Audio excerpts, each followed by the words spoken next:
बोलिए क्या बात? सर आपने बुलाया? नहीं, मैंने तो आपको नहीं बुलाया।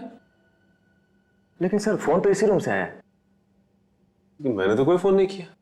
देखिए, आपको कोई गलतफहमी हो रही होगी। ओके सर, कोई बात नहीं, सॉरी सर। ठीक है।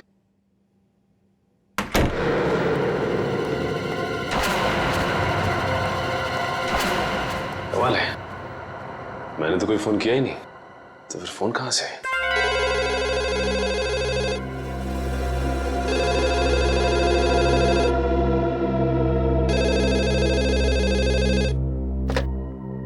हेलो हेलो, आप सीआईडी ऑफिसर सचिन है ना?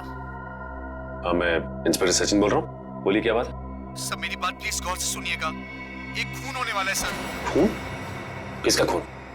एक आदमी अपनी मानसिक रूप से बीमार पत्नी की हत्या करने वाला है सर। सिर्फ आप ही है जो उन्हें बचा सकते हैं। उस बंगलों में उन दोनों के सिवाय और कोई नहीं है। ये आदमी रहता कहाँ पे? Hello hello hello.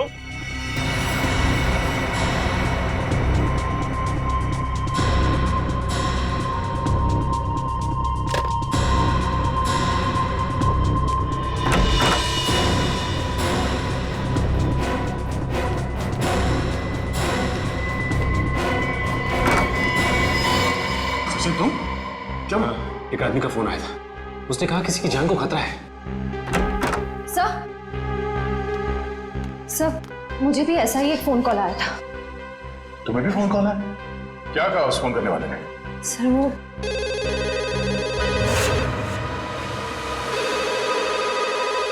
इतनी रात को कौन फोन कर रहा है?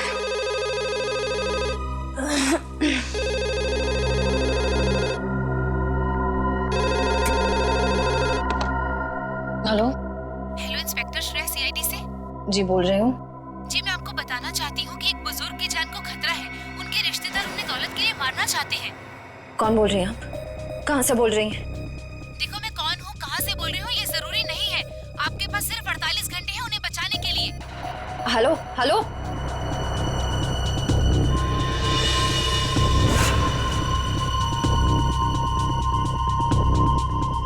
बुजुर्ग आदमी? सर, मुझे जिस आदमी ने फोन किया उसने ये बताया कि एक मानसिक रूप से बीमार पत्नी को उसका पति मारना चाहता है। फोन पे जिस आदमी से मेरी बात हुई उसने ये नहीं बताया कि कौन मरने वाला है। हाँ वो तो हो गया, आज सेमिनार ठीक ठाक गिरा। ठीक है, गुड नाइट। ओके।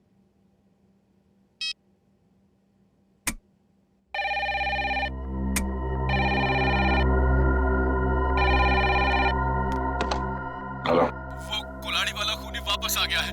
अगले 24 घंटे में एक नया शिकार करने। बचा सकते हो तो बचा लो उसे। Hello hello hello. एक बुजुर्ग, एक पत्नी और एक कुल्हाड़ी वाला खूनी। अब ये क्या चक्कर है? तीनों की जान बचाने के लिए सबसे पहले हमें ये पता करना पड़ेगा कि फोन किसने किया था। चलो।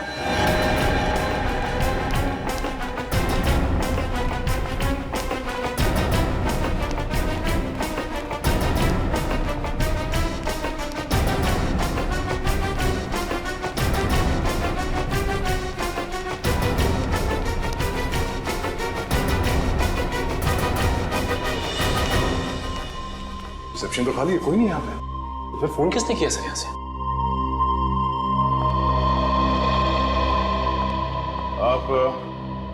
आप यहाँ के रिसेप्शनिस्ट हैं? हाँ जी, कोई प्रॉब्लम? हमारे कमरों में जो कॉल्स अभी अभी आपने ट्रांसफर किए थे वो किसने किए थे? मैंने? नहीं तो। और बिना गेस्ट की परमिशन के हम कोई फोन कॉल ट्रांसफर नहीं करते सर। अगर आपने फोन कॉल ट्रांसफर नहीं किया तो हम तीनों के कमरे में फोन कॉल कहाँ से आया?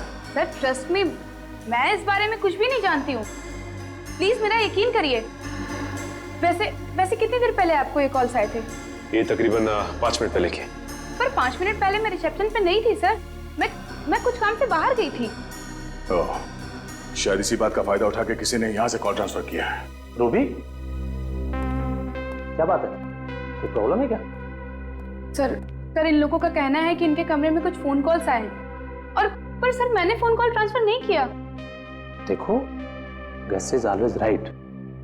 मेहमानों के साथ इस तरह से बहस नहीं किया करते। अगर ये लोग कह रहे हैं फोन कॉल्स आए हैं तो डेफिनेटली आए होंगे।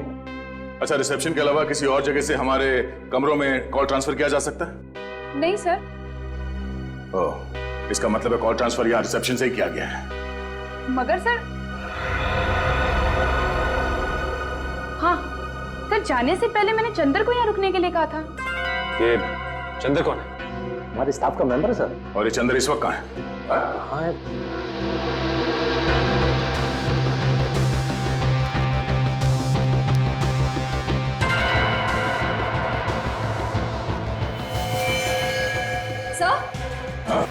सर यहाँ कोई बेहोश पड़ा है।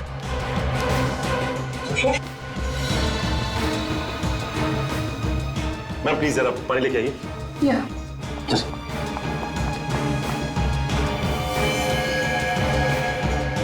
यही तो चंदर है सर।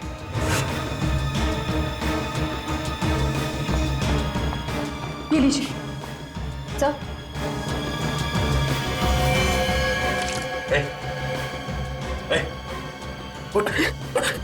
किसने किया? हाँ? कैसे हुआ? सर मैं यहाँ पर बैठा था, किसी ने मेरे सर में बहुत जोर से मारा। कौन था वो? चेहरा देखा उसका? हाँ सर, तो वो एक औरत और एक आदमी। उसका स्केच बना सकते हो? हाँ सर, हाँ। ठीक है।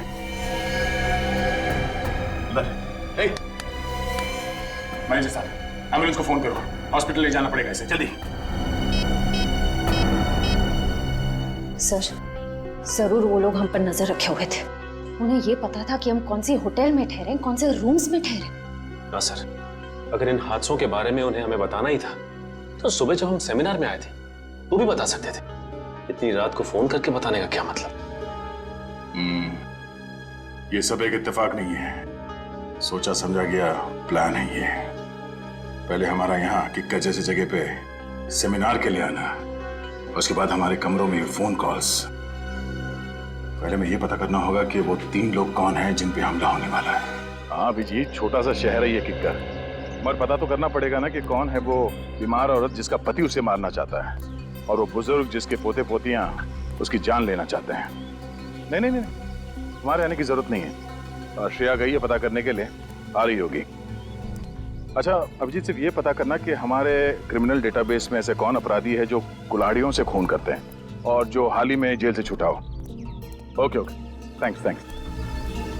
सर, हाँ सर पूरे किक्कर शहर में 6 औरतें जो दिमागी तौर से बीमार हैं। उनमें से 4 औरतों का ट्रीटमेंट हॉस्पिटल में चल रहा है और 2 औरतें हैं जो घर पर रहती हैं। उन 2 औरतों में से एक औरत है जो शादीशुदा है, मल्लिका। मल्लिका और वो बुजुर्ग? सर ये है वो बुजुर्ग की फोटो। इनका नाम केतन है, किक्कर शहर के सबसे बड़े रईस हैं। अगर इन्हें कुछ हो जाए तो इनकी पूरी जायदाद उनके पोते पोतियों को जाएगी। मल्लिका और केतन, इनके घर चल के देखना पड़ेगा। सर क्यों ना मल्लिका के पति और केतन के रिश्तेदारों को हम गिरफ्तार कर लें? नहीं श्रेया, जुर्म करने का सोचना गुनाह नहीं है, जुर्म करना गुनाह है। इन लोगों को बिल्कुल भनक नहीं लगनी चाहिए कि हमें सब पता चल गया है। रंगे हाथों पकड़ना इन सबको। सर, हाँ ये रहे उन 2 लोगों के स्केच जिन्होंने चंदर पर हमला किया और उसे बेहोश किया। ये दोनों तो? हाँ सर, ये दोनों वही हैं जो हमें सेमिनार में मिले थे।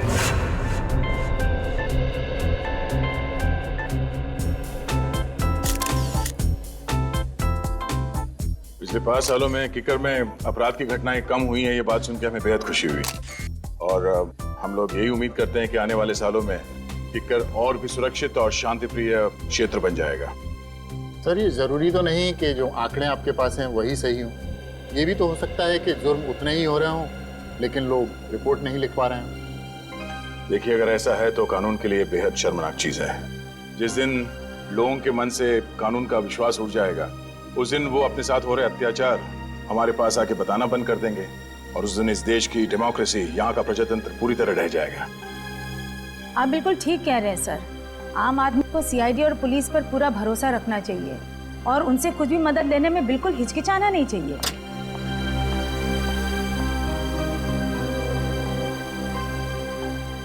चलिए सर, खाना खा लेते हैं। हमारा अगला सेशन 3 बजे तक शुरू हो जाएगा, तो आप सबसे निवेदन है कि प्लीज ठीक समय पर आ जाइए। चलिए sir. Sir please CID team की एक साथ फोटो। श्योर।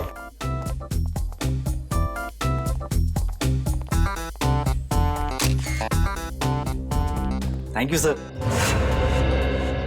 इन दोनों के बारे में अभय और माया से पता करो और इन दोनों को उनके ऑफिस बुलाओ। ये सब बिल्कुल झूठ है सर। भला क्यों हम किसी पर हमला करेंगे? अगर आप लोगों ने कुछ नहीं किया तो फिर चंदर ने आप ही लोगों का स्केच क्यों बनवाया? अब हमें क्या पता सर, आप चंदर से ही पूछ लीजिए ना।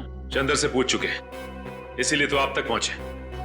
अब ये बताइए कि आप लोग क्या गैलेक्सी स्टार में अक्सर जाते थे? जी हाँ सर, जब भी हम किक्कर आते हैं होटल गैलेक्सी स्टार में ही ठहरते हैं, लेकिन कल रात हम वहां नहीं गए थे। अच्छा, जब भी किक्कर आते वही रुकते, पर कल रात नहीं रुके। कोई खास वजह? हाँ, क्योंकि हमारी भतीजी की किक्कर में शादी हुई है और उसके बहुत कहने पर उस रात हम उसके घर ठहर गए थे। आप चाहे तो उससे पूछ सकते हैं। पूछ भी लेंगे और रिसेप्शन डेस्क पे लगे उंगलियों के निशान वो भी मैच करवा के देखेंगे। सर अगर आप चाहें तो हमारा लाई डिटेक्टर टेस्ट भी करवा सकते हैं। जब हमने कुछ किया ही नहीं तो भला हम क्यों डरे? सर मुझे लगता है कि ये लोग सच कह रहे हैं। कहीं ये चंदर हमें गुमराह करने की कोशिश तो नहीं कर रहा है? चंदर ने हमसे कहा कि किसी ने उसके सर पे पीछे से हमला किया था, तो फिर उसने उसका चेहरा कैसे देखा, स्केच कैसे बनवाया?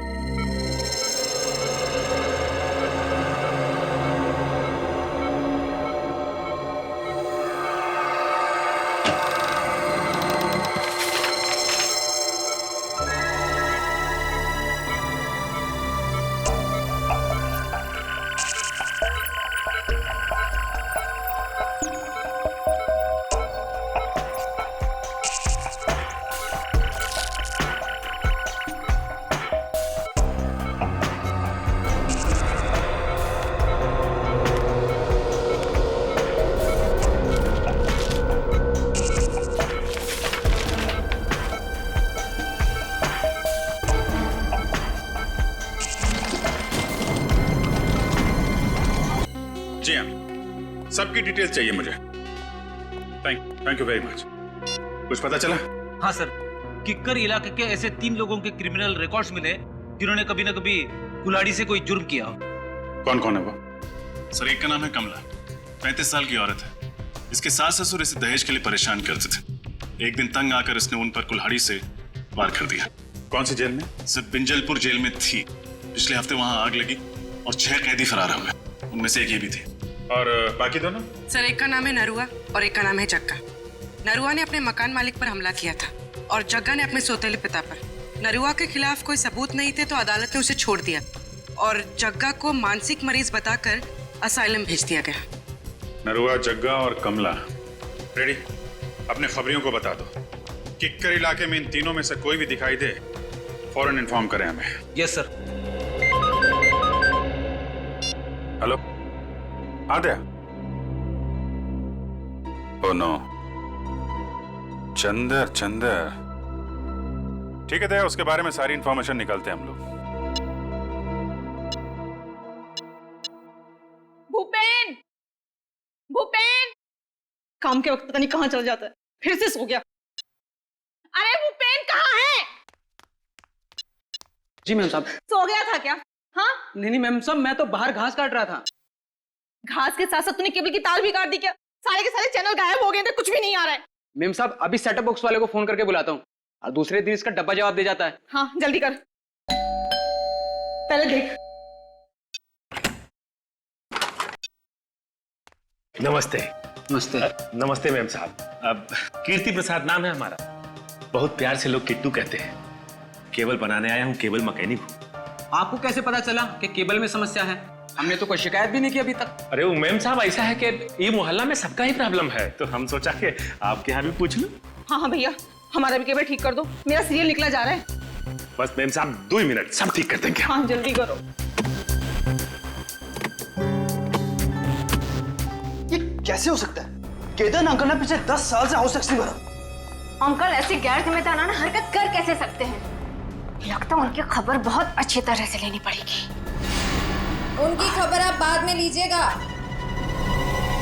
पहले तो टैक्स डिपार्टमेंट आपकी खबर लेगा, हाँ? देखिए, आप जानते नहीं हैं मेरे बॉस कितने गुस्से वाले हैं। आपके बॉस? हाँ, मेरे बॉस मिस्टर दयानंद। लेकिन वो हमारी खबर क्यों लेंगे? ये घर तो केतन अंकल का है ना, और सारी प्रॉपर्टी के मालिक वो है। तो बुलाइए उन्हें, कहाँ है वो? जल्दी करो किट्टू, 7 जन्मों के 7 फेरों के 7 रिश्ते मेरा फेवरेट सीरियल है, मिस नहीं होना चाहिए। अरे मेम साहब, वो आपका फेवरेट सीरियल है। हमारा भी फेवरेट सीरियल है। पिछला महीना जो गंगवा मरी थी ना, हमारी आंख से ऐसा आंसू गिरा मेम साहब। ये शोर कैसे है? हाँ? दिख नहीं रहा, टीवी खराब हो गया।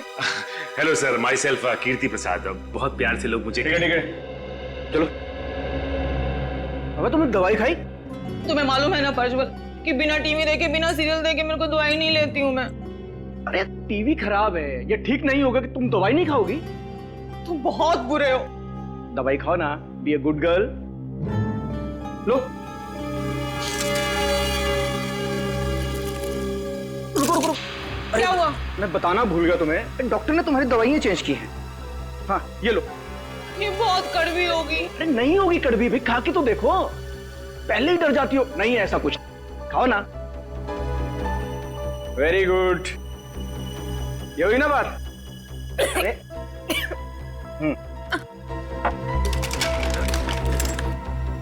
साहब, क्या है कि आपका सेटअप बॉक्स में बारिश का वाटर घुस गया है, तो हम शाम को आगे आता हूँ। नहीं, शाम को नहीं। तुम एक काम करो, तुम परसों आओ। तुम्हारा दिमाग खराब हो गया है प्रज्वल। हाँ, 3 दिन तक मैं बिना टीवी के कैसे रहूंगी? और किट्टू, हमारी छत तो टपकती ही नहीं है, तो सेटअप बॉक्स में पानी कहाँ से घुस गया? तो क्या है कि मेम साहब, कोनो गीला हाथ लगाया होगा सेटअप बॉक्स पे। ये इस बिपिन ने लगाया होगा। गुस्सा मत करो ना, सब ठीक हो जाए। सुनो सही, कैसे रहूंगे? तो क्या है मेम साहब के हमारे पास वो सुखाने के लिए पंप नहीं है, तो हम लेके आते हैं। हाँ भैया। अच्छा मेम साहब। क्या गिरा तूने? तोड़ा तो नहीं कुछ? अरे नहीं साहब, कुछ नहीं। जाओ यहाँ से। हाँ, हम आते हैं सर। क्यों गुस्सा कर रही हो तुम?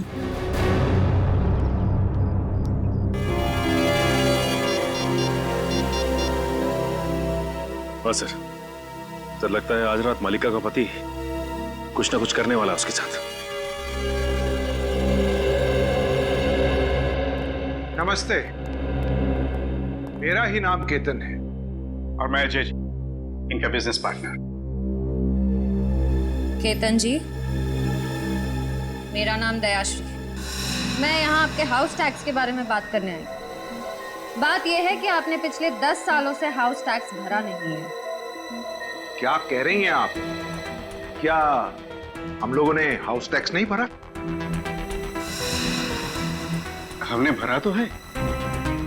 दयाश्री जी, मुझे लगता है आपको कहीं ना कहीं गलतफहमी हो रही है। जे साहब, मुझे कोई गलतफहमी नहीं हो रही। अगर आपने हाउस टैक्स भरा होता तो हमारे रिकॉर्ड्स में भी होता। देखिए, आप जानते नहीं मेरे बॉस कितने गुस्से वाले हैं। अच्छा, ठीक है। देखिए, मैं परसों आपके टैक्स ऑफिस आ जाता हूँ और सब कुछ ठीक कर देता हूँ। लेकिन मुझे लगता है कि कहीं ना कहीं रिकॉर्ड्स ऊपर नीचे हो गए होंगे। परसों क्यों? कल क्यों नहीं? मैं अपने बॉस से क्या कहूंगी? क्योंकि कल ऑफिस में हमारी इंपॉर्टेंट मीटिंग है और जेजे का वहां पे होना बहुत जरूरी है। कैसी मीटिंग? इस मीटिंग के बारे में मुझे क्यों नहीं बताया? अंकल, मैंने बताया तो था आपको, शायद आप भूल गए होंगे। अच्छा, हो सकता है। ठीक है, आप परसों के दिन आ जाइएगा टैक्स ऑफिस में। जी, जरूर आ जाएंगे। वरना मुझे दोबारा आना पड़ेगा। नहीं, ऐसी कोई नौबत नहीं आएगी।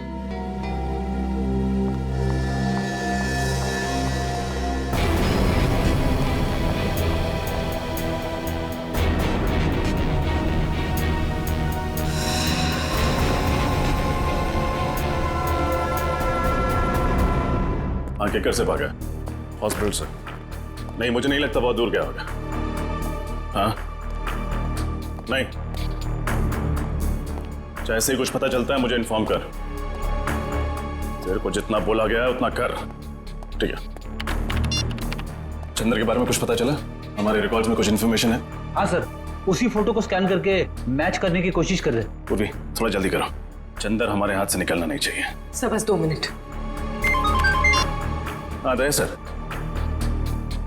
यस सर, उसी काम में लगे हुए हैं। सर जैसे ही चंदर की कोई इन्फॉर्मेशन मिलती है मैं आपको फोन करता हूँ।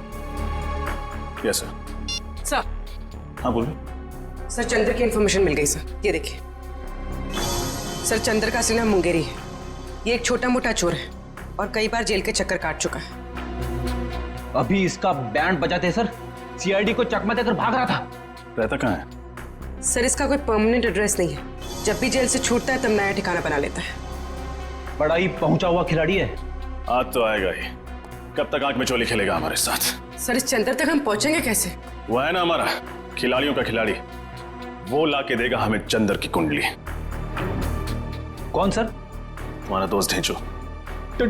ढेंचू? हाँ फ्रेडी, ढेंचू को चंदर की सारी इंफॉर्मेशन दे दो।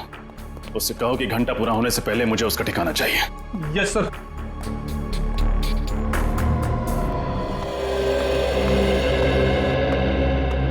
नमस्ते, जरा ये फोटोज देखना। इन तीनों में से कोई ठहरा हुआ था आपके होटल में पिछले कुछ दिनों में?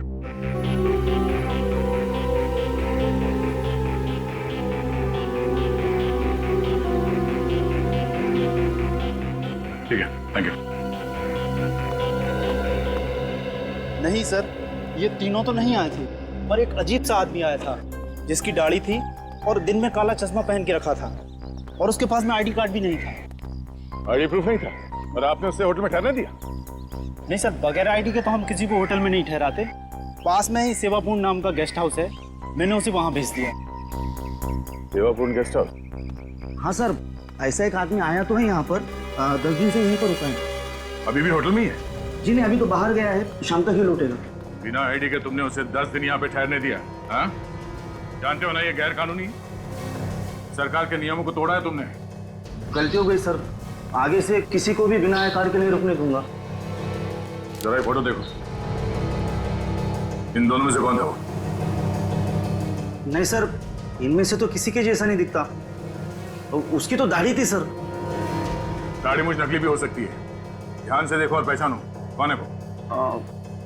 नहीं सर, दाढ़ी हटाने के बावजूद भी वो इनमें से किसी के जैसा नहीं दिखेगा। अच्छा, तुम्हारे होटल में सीसीटीवी कैमरा है जहाँ पे उसका चेहरा देख सकते हैं? नहीं सर, छोटा सा गेस्ट हाउस है, गलती से कभी कभार 1-2 लोग आ जाते हैं, वो सीसीटीवी कैमरा अफोर्ड नहीं कर सकते ना सर। उसके बारे में कुछ बता सकते हो? कब उठता है, कहाँ जाता है, कब लौटता था वो? नहीं सर, उसके आने जाने का तो कोई ठिकाना नहीं था। कभी कभी सुबह निकल जाता था, कभी दोपहर को, कभी शाम को जल्दी लौट आता था, तो कभी कभी रात के 3-4 भी बज जाते थे सर। अच्छा,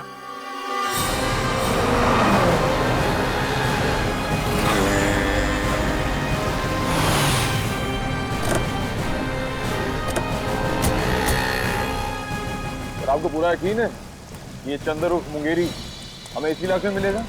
ढेंचू ने तुम यही बताया था और उसकी खबरें अक्सर सही होती। और वैसे भी चंदर अपना कर वाला काम निपटा चुका है, तो ये बात तो तय है कि हॉस्पिटल से भागकर वहां नहीं जाएगा।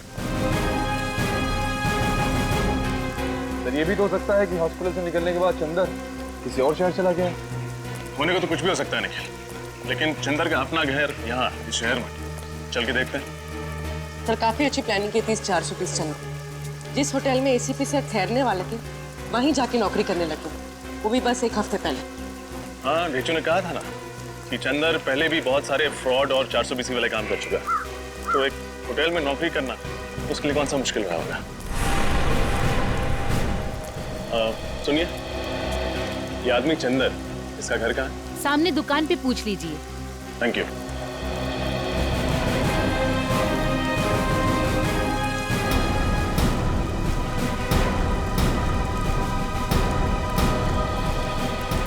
भाई साहब, ये चंदर का घर कहाँ है?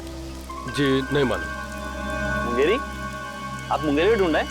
हाँ, मुंगेरी और चंदर। मिले तो उससे कहिएगा कि मेरे पैसे लौटा दे। 6 महीने पहले उसने मुझसे 10,000 रुपये उधार लिए थे, कहा था 1 हफ्ते में लौटा दूंगा, अभी तक 10 रुपये नहीं लौटाए।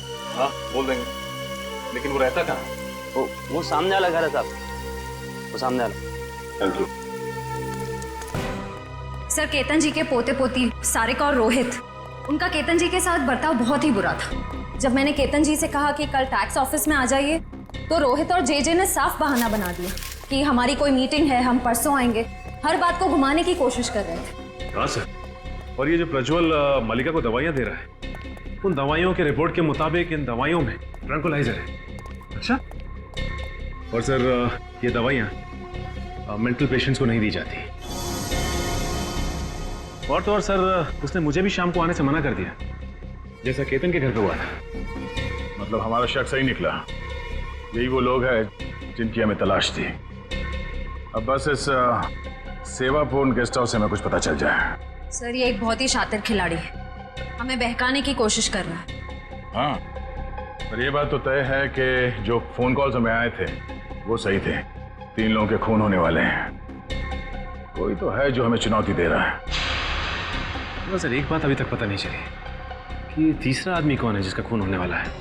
हमें इन तीनों जगहों पर नजर रखनी होगी। अगर हम सही दिशा में जा रहे हैं तो बहुत जल्द पता चल जाएगा कि तीसरा खून किसका होने वाला है।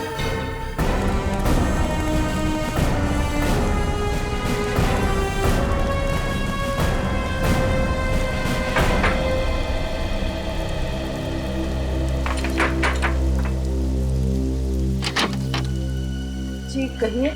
मुंगेरी से मिलना। आप लोग? सीआईडी। निखिल, पूर्वी देखो कहाँ।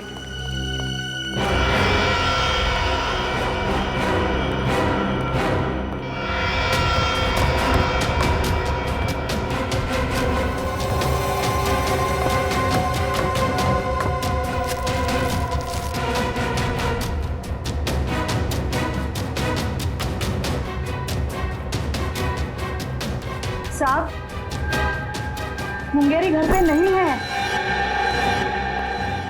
आप उसे बचाने की कोशिश मत कीजिए। ये जूते, ये बैग उसी के हैं ना? हाँ, आज सुबह ही लौटा है वो किक्कर से। एक बहुत ही बुरी माँ रही हूँ मैं।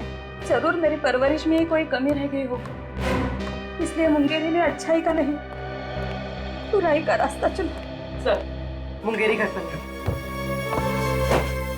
देखिए, कोई माँ बुरी नहीं होती। आई एम श्योर आपने उसे अच्छे संस्कार ही दिए होंगे। ये उसकी बदकिस्मती है कि जुर्म की दुनिया की चकाचौंध के सामने उसने अपना जमीर बेच दिया। इसीलिए आज तक मैंने कभी उसे बचाने की कोशिश नहीं की। 2 साल से तो वो जेल में ही था। अभी 2 हफ्ते पहले अचानक किसी ने उसकी जमानत करा दी। उसकी जमानत करा दी? किसने? ये तो खुद मुंगेरी भी नहीं जानता। उसे नोटों से भरा एक लिफाफा मिला और साथ में एक चिट्ठी जिसमें लिखा था कि उसे किक्कर जाके कुछ तो काम निपटाना है। ओह, तो इस प्लान का मास्टरमाइंड कोई और ही है। उसे मुंगेरी की जरूरत है सीआईडी को गुमराह करने के लिए, और उसी ने उसकी जमानत करवाई। मुंगेरी इस वक्त कहाँ मिले? अभी तो वो बापू बाजार गया है। कह रहा था कि उसे किसी से पैसे लेने हैं। जरूर उस मुजरिम से ही पैसे लेने होंगे जिसने ये पूरा प्लान बनाया। बापू बाजार।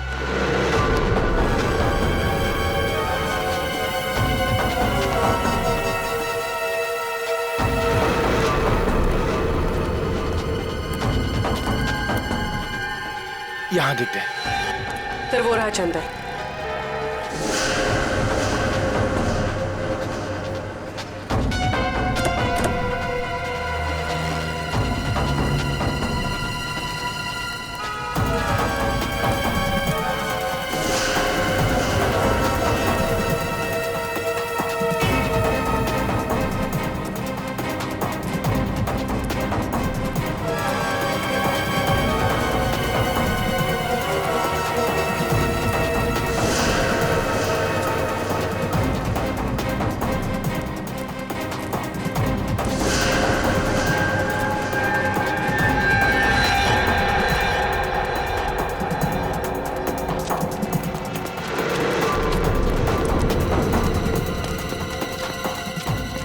किधर गया यार?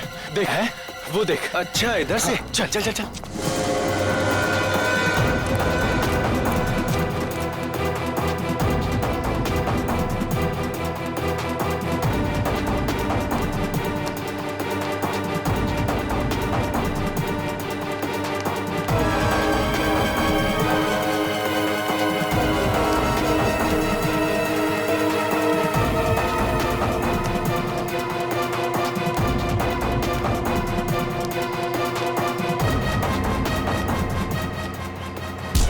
इतनी जल्दी भी क्या मुंगेरी, हमसे 2 पल बात नहीं करोगे? वैक्सीन वैक्सीन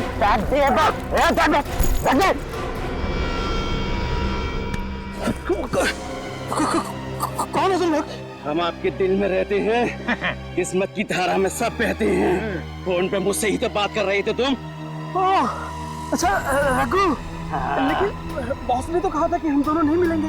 अबे बॉस ने तो ये भी कहा था कि सीआईडी से सावधान रहना, समझे? हाँ, लेकिन सीआईडी को मुझ पर शक नहीं हुआ। बेवकूफ, सीआईडी तुम्हारे घर तक पहुंच गई है। तुम्हें जिंदा रखेंगे तो सीआईडी हमारे कान में खतरे की घंटी बजाएगी।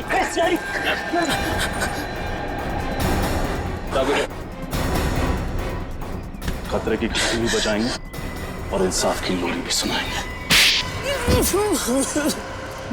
मुझे कुछ नहीं मालूम साहब, मुझसे तो सिर्फ इतना कहा गया था कि मुंगेरी को खत्म कर दो सर।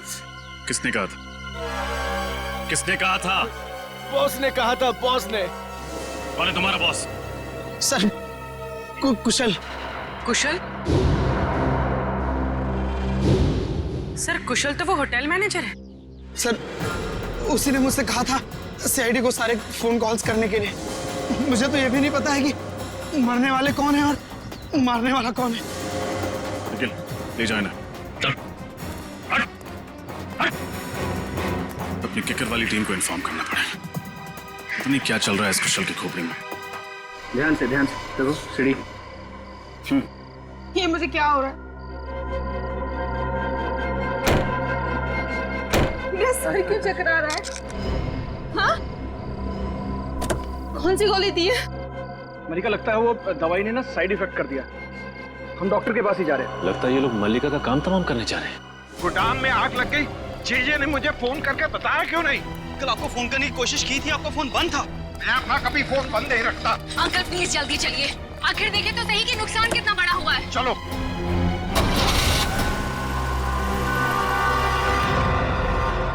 मैं मल्लिका को इस तरह से मौत के मुंह में जाने नहीं दे सकता। कुछ ना कुछ करना होगा उसके लिए।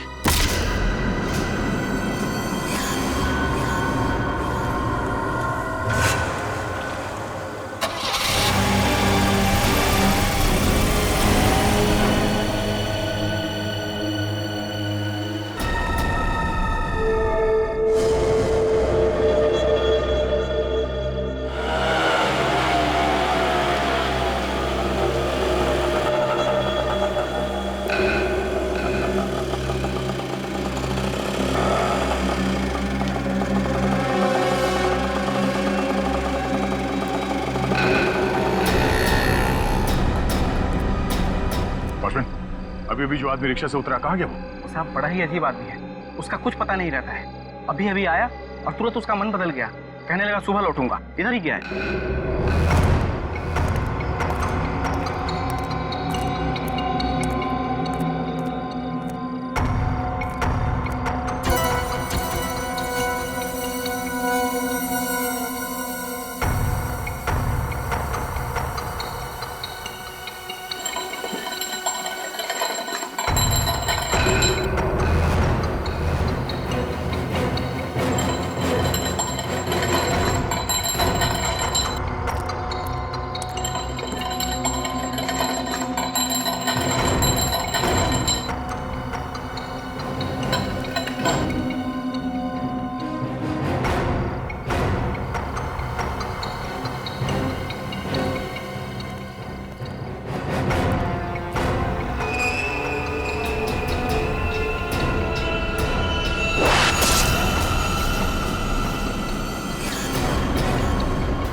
कुछ नहीं होने दूंगा मैं मलिका को।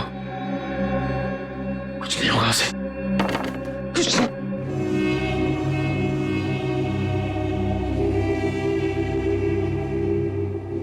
मलिका को कुछ हो तो नहीं किया? कुछ नहीं हो सकता उससे। दहशत, श्रेया, दहशत, श्रेया, श्रेया, श्रेया।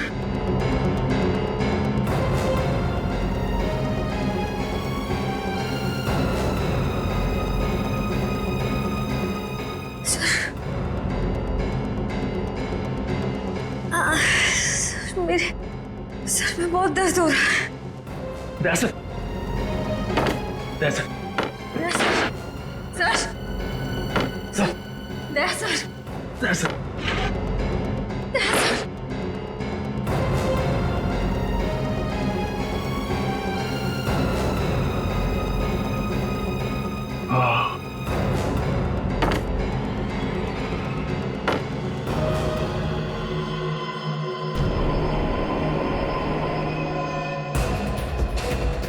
लाड़ी वाला खूनी।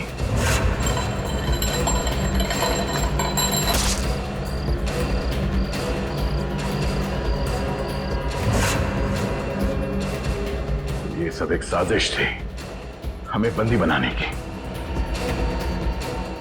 क्या सर, मल्लिका और केतन जी भी इस साजिश में मिले हुए हैं? श्रेया, मुझे नहीं लगता मल्लिका और केतन इतने शातिर नहीं है। हाँ सर, उससे पहले कि वो उन तीनों का खून करे हमें बंदी बना लिया। सर, अगर हमारे यहाँ छूटने से पहले उसने उन लोगों को मार दिया तो? नहीं, ऐसा कुछ नहीं होगा। हम लोग यहाँ से बाहर भी जाएंगे और उन्हें बचाएंगे भी। हमारे हाथ पैर बंधे हुए हैं, दिमाग तो खुला है।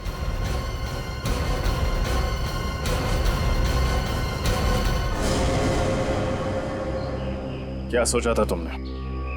हमारे 3 ऑफिसर्स को गायब कर दोगे और हम मक्खियां मारते रहेंगे? माफ कर दीजिए साहब, मुझे माफ कर दीजिए। मैंने ये सब पैसों के लालच में किया है साहब। किसने दिए पैसे? कौन? वो अभय और माया है साहब। अभय और माया ना?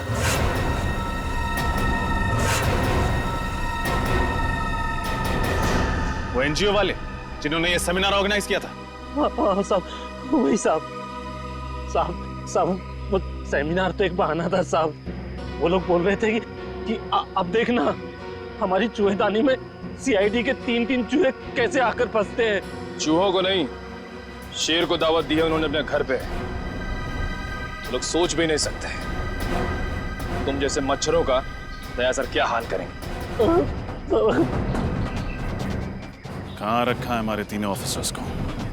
साहब मुझे नहीं मालूम साहब, कुछ नहीं मालूम। वो लोग बातें कर रहे थे कि ऐसी भीड़ भाड़ वाली जगह पे रखेंगे जहाँ पे किसी को शक ना हो साहब।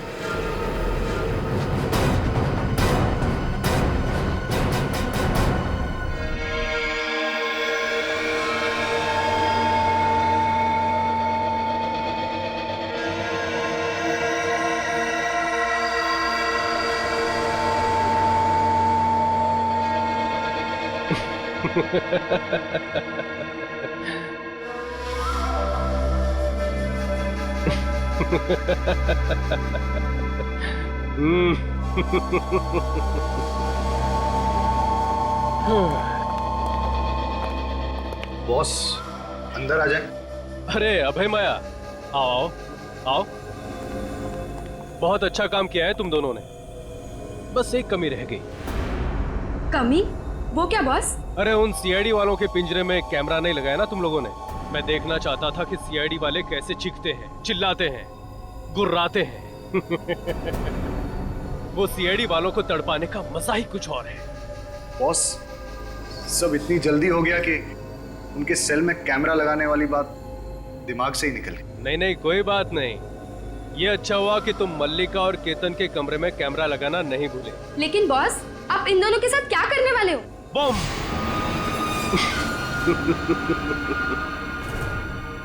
मार दूंगा उन्हें। और सीआईडी वालों को भी। इन 3 बेगुनाह लोगों को ना बचाने के पछतावे में ये सीआईडी वाले खुद ब खुद मर जाएंगे। लेकिन बस मलिका और केतन के अलावा वो तीसरा कौन है जिसे आप मारने वाले हो? वो तीसरा ही तो है तुरुप का इक्का, जिसकी मौत से सीआईडी वालों के हौसलों की भी मौत हो जाएगी। तुम बस देखते जाओ। बॉस, हमारा काम तो हो गया है, तो क्या हम किक्कर छोड़ के जा सकते हैं? तुम दोनों कुछ दिनों के लिए अंडरग्राउंड हो जाओ। तुम दोनों के पैसे तुम्हारे बैंक अकाउंट में ट्रांसफर कर दिए गए हैं। Thank you boss. अब होगा सीआईडी का सर्वनाश।